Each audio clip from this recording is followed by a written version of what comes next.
What if you could trust your ex to always stick to the co-parenting plan? By the end of this episode, you'll see how building a support system and developing an effective co-parenting plan can transform your co-parenting experience. Welcome back to Positively Inspired CoParenting. Today, we continue our journey into dealing with non-compliance from the other parent, focusing on actionable strategies to manage and resolve these issues. I will share stories with you to illustrate the importance of building a support system, developing an effective co-parenting plan, and the positive impact these have on your daily life. If you hear some birds in the background, they are macaws that fly around here as I am out in nature. Right now is a great time to hit the subscribe button so you don't miss any upcoming episodes. And don't forget to click on the bell so you get a reminder when our next episode is available. Is it usual for you to feel overwhelmed by the challenges of co-parenting? I know I did after the divorce.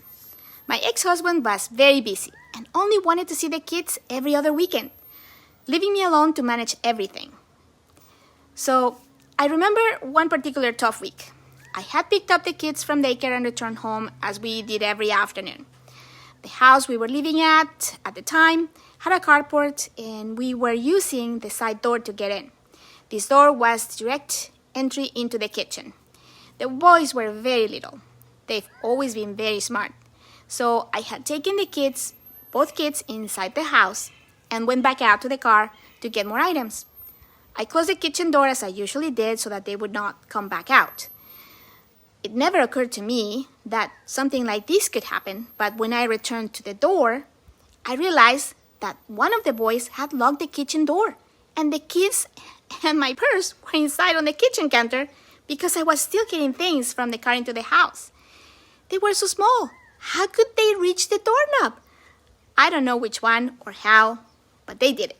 So I had to figure out a way to get help. I knew Rick was working, so he would be no help. Luckily, I had been growing my support network, and my neighbor 2 doors down helped me on that occasion. The next day, I talked to my friends at work, who suggested practical tips on handling the situation calmly so I would never be locked out of the house by my kids again. My neighbor offered much needed help with the kids, and we developed a plan for addressing the issue with Rick constructively. This support system gave me the clarity I needed. My support network helped me take proactive steps, and their strong support system made a significant difference, leading to more consistent and reliable co-parenting. Let me share my friend Tom's experience. One afternoon, he was sitting in his car outside his ex-wife Sarah's house. He was waiting for his daughter Lily. It was already an hour past the agreed pickup time, and Sarah was nowhere to be found. Frustrated and alone, Tom decided to confront Sarah. When she finally arrived, Sarah was dismissive and an argument followed.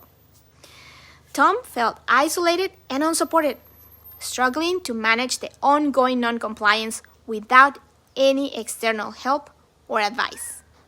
Without a support network to lean on, Tom's frustration grew.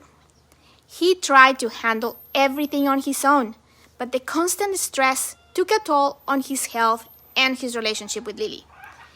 Each missed visitation and argument left him feeling more alone and overwhelmed.